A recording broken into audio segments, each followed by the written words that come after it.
ہر عبادت سے برتر عبادت نماز، ساری دولت سے بڑھ کر ہے دولت نماز، ہر عبادت سے برتر عبادت نماز۔ الحمد للہ رب العالمین والصلاة والسلام علی سید المرسلین، اما بعد فاعوذ باللہ من الشیطان الرجیم، بسم اللہ الرحمن الرحیم۔ الصلاة والسلام علیک یا رسول اللہ وعلی آلک واصحابک یا حبیب اللہ، الصلاة والسلام علیک یا نبی اللہ وعلی آلک واصحابک یا نور اللہ۔ حضور نبی کریم صلی اللہ تعالی علیہ وآلہ وسلم نے ارشاد فرمایا، اے لوگو، بے شک بروز قیامت اس کی دہشتوں اور حساب و کتاب سے جلد نجات پا جانے والا شخص وہ ہوگا جس نے تم میں سے مجھ پر دنیا میں کثرت سے درود پڑے ہوں گے۔ صلو علی الحبیب صلی اللہ تعالی علی محمد صلی اللہ علیہ وسلم۔ پیارے اسلامی بھائیوں، مدنی چینل کے ناظرین، ہم آج پھر اپنے سلسلے احکام نماز میں آپ کو خوش آمدید کہتے ہیں۔ بیان سننے سے پہلے اچھی نیتیں بھی فرما لیجئے کہ فرمان مصطفیٰ صلی اللہ تعالی علیہ وآلہ وسلم ہے، نیت المؤمن خیر من عملہ، مومن کی نیت اس کے عمل سے بہتر ہے۔ مدنی چینل کے ناظرین، حضرت عبداللہ بن مسعود رضی اللہ تعالی عنہ فرماتے ہیں کہ جس بندے کو یہ بات پسند ہو کہ کل اللہ تبارک و تعالی سے وہ مسلمان ہو کر ملاقات کرے، تو اسے چاہیے کہ 5 نمازوں کی جماعت پر وہاں پابندی کرے جہاں اذان دی جاتی ہے، کیونکہ اللہ تبارک و تعالی نے تمہارے نبی صلی اللہ تعالی علیہ وآلہ وسلم کے لیے سنن ہدا یعنی سنت مؤکدہ ان کو مشروع کیا ہے، اور یہ با جماعت نمازیں بھی سنن ہدا سے تعلق رکھتی ہیں۔ اور اگر تم اپنے گھروں میں نماز پڑھ لیا کرو جیسا کہ یہ پیچھے رہ جانے والا نماز پڑھ لیتا ہے، تو تم اپنے نبی صلی اللہ تعالی علیہ وآلہ وسلم کی سنت کو چھوڑ دو گے، اور اگر اپنے نبی صلی اللہ علیہ وسلم کی سنت کو چھوڑو گے تو گمراہ ہو جاؤ گے۔ پیارے اسلامی بھائیو، اس حدیث مبارک سے ہمیں یہ اشارہ ملتا ہے کہ جماعت اولیٰ کی پابندی کرنے والے کا جو خاتمہ ہے وہ بالخیر ہوگا، وہ گمراہی سے محفوظ ہو جائے گا، اور جو بلا وجہ شرعی مسجد کی جماعت اولیٰ، جماعت مستحبہ کو ترک کر دیتا ہے، اس کے لیے معاذ اللہ گمراہی کا خوف ہے۔ یا علماء فرماتے ہیں کہ برے خاتمے کے اسباب میں سے بھی یہ ایک سبب ہو سکتا ہے۔ مدنی چینل کے ناظرین، خدا نخواستہ اگر کبھی بھی کوئی ایسا کام کہ جو خلاف شرع ہے، جو اللہ تبارک و تعالیٰ کی ناراضگی کا سبب بن سکتا ہے، جسے ہم گناہ کہتے ہیں، اگر کوئی گناہ سرزد ہو جائے تو دیر نہیں لگانی چاہیے، اللہ تعالیٰ سے ایک تو توبہ کر لینی چاہیے، اور دوسرا آئندہ کے لیے نہ کرنے کا عہد کرنا چاہیے، سچے دل سے عہد ہو کہ میں آئندہ ایسا نہیں کروں گا، فوراً کوئی نیکی کر لے کہ وہ نیکی گناہوں کو ختم کرنے کا سبب بن جاتی ہے۔ آئیے اس موقع پر ایک حدیث مبارک سماعت فرمائیے۔ امام مسلم بن حجاج القشیری رحمۃ اللہ تعالی علیہ نے اس حدیث مبارک کو اپنی کتاب الجامع الصحیح للمسلم میں نقل فرمایا۔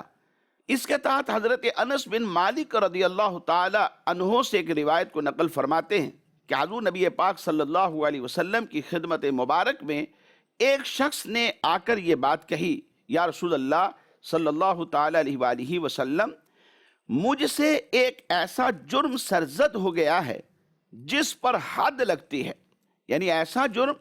جس کے اوپر حد لگنا طے ہے، مجھ سے وہ سرزد ہو گیا ہے، آپ صلی اللہ علیہ وسلم مجھ پر حد جاری فرما دیں۔ اتنے میں ہوا یہ کہ نماز کا وقت ہو گیا، سرکار دو عالم صلی اللہ علیہ وسلم نے نماز پڑھائی۔ وہ جو شخص آنے والے تھے اقرار کرنے والے، انہوں نے بھی سرکار دو عالم صلی اللہ علیہ وسلم کے ساتھ نماز پڑھی۔ جب نماز سے فارغ ہو گئے، نماز پڑھ لی گئی، تو عرض کرنے لگے، یا رسول اللہ صلی اللہ تعالی علیہ وآلہ وسلم، میں نے حد لگنے والا کام کیا ہے، یعنی ایسا جرم مجھ سے سرزد ہو گیا ہے کہ جس کے اوپر حد لگتی ہے۔ آپ کتاب اللہ کے مطابق جو مجھ پر حد لگتی ہے وہ قائم فرما دیں۔ آپ صلی اللہ تعالی علیہ وآلہ وسلم نے ان سے پوچھا، کیا تم نے ہمارے ساتھ نماز پڑھی ہے؟ تو اس نے عرض کی، جی ہاں یا رسول اللہ صلی اللہ علیہ وسلم، میں نے آپ کے ساتھ نماز پڑھنے کا شرف حاصل کیا ہے۔ تو مدنی چینل کے ناظرین، سرکار دو عالم صلی اللہ علیہ وسلم کیا فرماتے ہیں؟ آپ نے ارشاد فرمایا، اللہ تبارک و تعالی نے تمہارے گناہوں کو اس نماز کے صدقے میں معاف کر دیا ہے۔ اور یہاں اس حدیث مبارک میں نماز ان کی معافی کا سبب بن گئی۔ مدنی چینل کے ناظرین، آئیے آج کے اس سلسلے میں چند ایک نماز کے مکروہات کو شامل کرتے ہیں، صرف اس نیت سے تاکہ اس کا علم آ جائے اور پھر علم کے بعد ہم اس سے بچ سکیں اور اپنی نمازوں کو ایسے ادا کریں کہ جیسے ادا کرنے کا حق ہے۔ ایک مسئلہ آج کے سلسلے میں یہ شامل کرتے ہیں کہ نماز کے کسی بھی واجب کو ترک کر دینا یہ کیسا ہے؟ علماء نے لکھا کہ نماز کا واجب ہو، اگرچہ کوئی بھی واجب ہو، اس نماز کے واجب کو ترک کر دینا یہ مکروہ تحریمی، ناجائز اور گناہ ہے۔ مثلا رکوع و سجود میں پیٹھ سیدھی نہ کرنا، حالانکہ پیٹھ کو سیدھا کرنا یہ واجب تھا۔ جب رکوع سے کھڑے ہوتے ہیں اور قومے میں چلے جاتے ہیں تو پیٹھ کو بالکل سیدھا کرنا یہ واجب ہے۔ اور اسی طرح دو سجدوں کے درمیان میں جب بیٹھتے ہیں اسے جلسہ کہا جاتا ہے، اور اس میں بھی اپنی پیٹھ کو بالکل سیدھا کر لینا، کم سے کم ایک مرتبہ سبحان اللہ کہنے کی مقدار واجب ہے۔ تو یہ واجب ہے، اس طرح کے کسی بھی ایک بھی واجب کو ترک کر دیا تو یہ مکروہ تحریمی، ناجائز اور گناہ ہے۔ مدنی چینل کے ناظرین، دیکھا گیا ہے ہمارے لوگوں کی ایک تعداد ہوتی ہے، نماز پڑھتے ہیں اس میں جلدی مچا دیتے ہیں، رکوع سے قومے کی طرف آتے ہیں، ابھی کمر بالکل بھی سیدھی نہیں ہو پاتی تو سجدے کی طرف چلے جاتے ہیں، دو سجدوں کے درمیان بیٹھتے ہیں تو پورا بھی نہیں بیٹھتے، ابھی کمر سیدھی نہیں ہوتی، یعنی واجب کا درجہ بھی ادا نہیں ہوتا، اور پھر دوسرے سجدے میں چلے جاتے ہیں۔ خاص طور پر نظر رکھیے، یہ چھوٹی چھوٹی باتیں ہیں، ہماری نماز میں نقص کا سبب بن جاتی، اور جب نمازیں قبولیت کے درجے پر فائز نہیں ہوں گی تو وہ انسان کے گناہوں کی معافی کا سبب بھی نہیں بنے گی۔ تو اس لیے علماء فرماتے ہیں کہ ان چھوٹی چھوٹی باتوں کی طرف خاص توجہ رکھیں۔ خاص توجہ رکھنے سے ہم اپنی نمازوں کو محفوظ کر لیں گے، سیف کر لیں گے، اور جب نمازیں محفوظ ہوں گی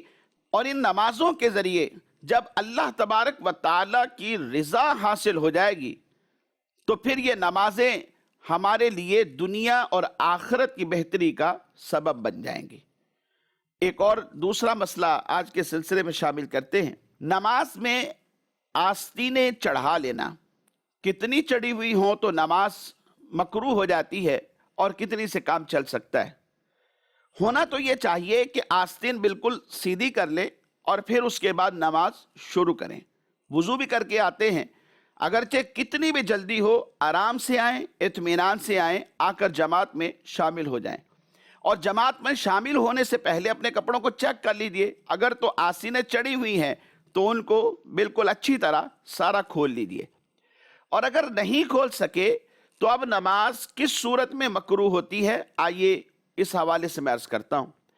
اگر تو کوئی بھی آستین آدھی کلائی سے زیادہ چڑھ جائے، یعنی آدھی سے زیادہ اگر چڑھ گئی ہے تو ایسی صورت کے اندر نماز مکروہ تحریمی اور ناجائز ہے۔ خواہ یہ آدھی کلائی سے زیادہ چڑھنا یہ نماز سے پہلے چڑھا ہوا تھا یا نماز کے اندر ہی چڑھایا ہے، اور اگر آدھی کلائی سے کم ہے تو پھر ایسی صورت کے اندر نماز ہو جائے گی۔ لیکن پھر وہی بات کہ نماز میں جب شامل ہونے لگیں تو پوری آستین کھول لیجئے، پھر اس کے بعد نماز میں شامل ہو جائیں تاکہ کسی بھی طرح کی کراہت اس کے اندر موجود نہ ہو۔ مزید ایک مسئلہ آج کے سلسلے میں شامل کرتے ہیں۔ کسی بھی شخص کے منہ کی طرف کھڑے ہو کر نماز پڑھنا یہ کیسا ہے؟ کسی شخص کے منہ کے سامنے کھڑے ہو جانا اور نماز پڑھنا یہ مکروہ تحریمی، ناجائز ہے اور ایک گناہ کا عمل ہے۔ اب اگر یہ ایک شخص نماز خود پہلے سے پڑھ رہا تھا اور بیٹھنے والا بعد میں آیا اور اس کی طرف منہ کر کے بیٹھ گیا تو گناہ اس کے اوپر ہے، اور اگر وہ بیٹھنے والا پہلے سے بیٹھا ہوا تھا اور یہ بعد میں آیا اور اس کی طرف منہ کر کے اس نے نماز شروع کر دی ہے تو کراہت اس کے اوپر ہے، گناہ گار یہ نماز پڑھنے والا ہوگا کہ اسے ایسا نہیں کرنا چاہیے تھا۔ اور مدنی چینل کے ناظرین یہاں ایک بات ذہن میں رکھیں، یہاں ڈسٹینس یعنی فاصلے کی کوئی قید نہیں، قریب بیٹھا ہو، 2 صفحے دور ہے، 3 صفحے دور ہے، 4 صفحے یا 5 صفحے دور ہے اور اس کا چہرہ اس کے سامنے ہے تو تب بھی کراہت لازم آئے گی۔ اگر یہ پڑھنے والا اس کے منہ کی طرف کھڑا ہو کے نماز پڑھنا شروع ہو گیا تو کراہت اس کے اوپر ہے، گناہ گار یہ ہوگا، اور اگر بیٹھنے والا بعد میں آیا ہے تو گناہ گار وہ ہوگا۔ اور اگر ان دونوں کے درمیان میں کوئی بھی شخص حائل ہو گیا، یعنی یہ اس صف میں نماز پڑھنے کے لیے کھڑا ہوا اور دوسرا جو شخص اس کی طرف منہ کر کے بیٹھا ہے وہ تیسری صف میں ہے، اور جو اس سے پہلے والی صف ہے اس پہ ایک شخص بیٹھا ہوا ہے یا کھڑا ہوا ہے، تو اب یہ شخص بیچ میں حائل ہو گیا ہے تو کیا ایسی صورت میں کراہت رہے گی یا کراہت ختم ہو جائے گی؟ فقہ کرام اس حوالے سے یہ فرماتے ہیں کہ جب کوئی شخص درمیان میں حائل ہو جائے اور قیام میں بھی اس کے چہرے کا سامنا نہ ہوتا ہو تو ایسی صورت کے اندر کراہت نہیں رہے گی، یعنی یہ نماز پڑھنے والا کھڑا ہوا، جو بیچ میں ہے وہ بھی کھڑا ہے اور جو تیسرا شخص ہے وہ بیٹھا ہوا ہے۔ اب بیٹھنے والے اور اس نماز پڑھنے والے کا چہرہ آمنے سامنے نہیں ہوتا تو پھر کراہت نہیں، اور اگر بیٹھنے میں تو آمنا سامنا نہیں ہوتا اس حائل والے شخص کی وجہ سے، درمیان والے شخص کی وجہ سے، لیکن اگر یہ کھڑا ہوگا یعنی قیام میں جائے گا تو ایسی صورت کے اندر اس شخص کا منہ اس کے چہرے کے بالکل سامنے آ جائے گا تو تب بھی کراہت رہے گی۔ تو ایسی کراہت بھی نہیں ہونی چاہیے، اس لیے مدنی چینل کے ناظرین اس حوالے سے بھی پہلے غور کر لینا چاہیے۔ ایسی جگہ نماز پڑھیے کہ جہاں کسی کا چہرہ ہمارے سامنے نہ ہو، اور بیٹھنے والوں کو بھی چاہیے جب کوئی شخص نماز پڑھ رہا ہے تو اس کے چہرے کی طرف منہ کر کے نہ بیٹھے بلکہ کہیں دائیں بائیں آگے پیچھے ہو کر وہاں پر بیٹھ جائیں، اور اگر بیٹھنا ہی ہے تو اپنا چہرہ قبلہ کی طرف کر لیں اور پیٹھ اس کی طرف کر لیں تاکہ کراہت نماز میں بھی پیدا نہ ہو اور نہ ہی دونوں میں سے کوئی ایک شخص بھی گناہ گار ہو۔ مزید ایک مسئلہ شامل کرتے ہیں، نماز میں قرآن الٹا پڑھنا کیسا ہے؟ قصداً نماز میں قرآن کو الٹا پڑھنا، یعنی جو سورت یا جو آیت بعد میں ہے اسے پہلے پڑھ لینا، جو پہلے ہے اسے بعد میں پڑھنا، یعنی پہلی رکعت میں بعد والی آیت کو پڑھا یا بعد والی سورت کو پڑھا اور دوسری رکعت میں پہلے والی سورت کو پڑھ لیا یا پہلے والی آیت کو پڑھ لیا، ایسا کرنا بھی مکروہ تحریمی اور ناجائز عمل ہے۔ اور اگر قصداً نہ ہو بلکہ بھولے سے اگر کسی بھی سورت کا ایک حرف یا ایک لفظ بھی نکل گیا تو اب اسی کو پڑھنا پڑے گا،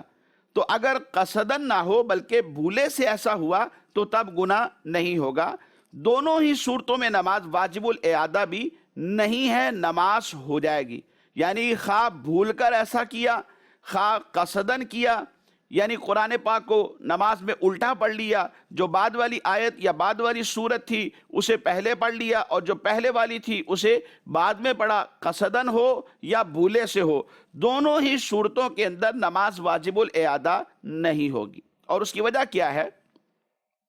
وجہ یہ ہے کہ قرآن ترتیب کے ساتھ پڑھنا یہ تلاوت کے واجبات سے ہے، نہ کہ نماز کے واجبات سے، اسی لیے خارج نماز بھی قصداً الٹا قرآن پڑھنا یہ گناہ ہے۔ مزید ایک اور مسئلہ شامل سلسلہ کرتے ہیں، نماز میں قیام کے علاوہ کسی اور موقع پر قرآن پڑھنا یہ کیسا ہے؟ مثال کے طور پہ رکوع میں قرآن پڑھنا شروع کر دیا، یا تشہد کے اندر اتحیات پڑھنی تھی وہاں پر کسی سورت کی تلاوت شروع کر دی، یا سجدے کے اندر کسی سورت کی تلاوت شروع کر دی، قیام کے علاوہ کسی اور نماز کے رکن میں قرآن کی تلاوت کرنا یہ بھی مکروہ تحریمی اور ناجائز ہے۔ امام سے پہلے رکوع اور سجود میں جانا، یہ عمل کرنا کیسا ہے؟ امام سے پہلے مقتدی کا رکوع و سجود میں جانا یا اس سے پہلے اپنے سر کو اٹھا لینا، یہ بھی مکروہ تحریمی، ناجائز اور گناہ ہے۔ امام کے ساتھ جب نماز پڑھ رہے ہوں تو سبقت کرنا یہ فقہاء نے حرام لکھا ہے، کیونکہ نبی کریم صلی اللہ تعالی علیہ وآلہ وسلم نے ایک حدیث مبارک میں ارشاد فرمایا، اما یخشی الذی یرفع رأسہ قبل الامام ان یحول اللہ رأسہ رأس حمار او یجعل صورتہ صورت حمار۔ سرکار دو عالم صلی اللہ علیہ وسلم نے ارشاد فرمایا، جو شخص امام سے پہلے اپنا سر اٹھا لیتا ہے وہ اس بات سے نہیں ڈرتا کہ اللہ کہیں اس کے سر کو گدھے کا سر نہ بنا دے، یا اللہ تبارک و تعالی اس کی صورت کو گدھے کی صورت نہ بنا دے۔ تو مدنی چینل کے ناظرین، اتنی سخت وعید موجود ہے امام سے سبقت کرنے والوں کے لیے، یقیناً یہ ایک سخت وعید ہے، اور وعید کسی حرام فعل یا ترک واجب پر ہی ہوا کرتی ہے۔ سرکار دو عالم صلی اللہ علیہ وسلم نے ایک حدیث مبارک میں ارشاد فرمایا، انما جعل الامام لیؤتم به فاذا کبر فکبروا ولا تکبروا حتى یکبر واذا رکع فارکعوا ولا ترکعوا حتى یرکع۔ فرمایا امام کو اسی لیے مقرر کیا جاتا ہے تاکہ اس کی اقتداء کی جائے، جب وہ تکبیر کہے، اللہ اکبر کہے تو تم بھی اللہ اکبر کہو، جب وہ تکبیر نہ کہے تو تم بھی تکبیر نہ کہو، اور جب وہ رکوع کرے تو تم بھی رکوع کرو، اور تم اس وقت تک رکوع نہ کرو جب تک وہ رکوع نہ کریں۔ اس حدیث مبارک میں بھی ہمیں یہ حکم دیا گیا کہ ہم امام کی اتباع کریں۔ تو مقتدی کے لیے حکم یہ ہے کہ وہ امام کی اتباع میں نماز پڑھ رہا ہے تو رکوع و سجود میں پہلے نہ جائے، کوئی بھی رکن امام سے پہلے ادا نہ کرے، اور اسی طرح رکوع اور سجود سے امام سے پہلے سر بھی نہ اٹھائے۔ مدنی چینل کے ناظرین، آئیے آج کے سلسلے میں ہم ریکارڈڈ سوال شامل کرتے ہیں۔ میرا مفتی صاحب سے یہ سوال ہے کہ فجر کی نماز کا وقت کب سے کب تک رہتا ہے، اس بارے میں رہنمائی فرما دیں۔ فجر کی نماز کا وقت صبح صادق سے شروع ہوتا ہے، اور آفتاب یعنی سورج کی جو کرن چمکتی ہے اس کرن کے چمکنے تک یہ رہتا ہے۔ اور اگر ہمیں معلوم کرنا ہو کہ نماز کا وقت کب ختم ہوا، کب شروع ہوا، اس کے لیے دعوت اسلامی کی اپلیکیشن ہے اوقات الصلاۃ، آپ وہ اپنے موبائل میں ڈاؤن لوڈ کیجئے، کیونکہ عام طور پر ہر شخص کو یہ جج کرنا مشکل ہوتا ہے کہ کب شروع ہوا، کب یہ وقت ختم ہوا۔ تو اپلیکیشن اگر پاس موجود ہوگی تو علماء کی تحقیق کے مطابق، اہل علم حضرات کی تحقیق کے مطابق ہم اپنی نماز کو درست طریقے سے ادا کر پائیں گے۔ کوئی بھی نماز ہو، اس کا وقت کب شروع ہوا، کب ختم ہوا، اپلیکیشن سے دیکھیے اور اس کے مطابق نماز کی تیاری کیجیے۔ جی مدنی چینل کے ناظرین، ہمارے آج کے سلسلے کا وقت اختتام کو پہنچا۔ آئندہ تک کے لیے اجازت دیجیے، دعا گو ہیں اللہ کریم ہم سب پر اپنا رحم و کرم فرمائے، آمین بجاہ النبی الامین صلی اللہ تعالی علیہ وآلہ وصحابہ وبارک وسلم۔ ہر عبادت سے برتر عبادت نماز، ساری دولت سے بڑھ کر ہے دولت نماز، ہر عبادت سے برتر عبادت نماز۔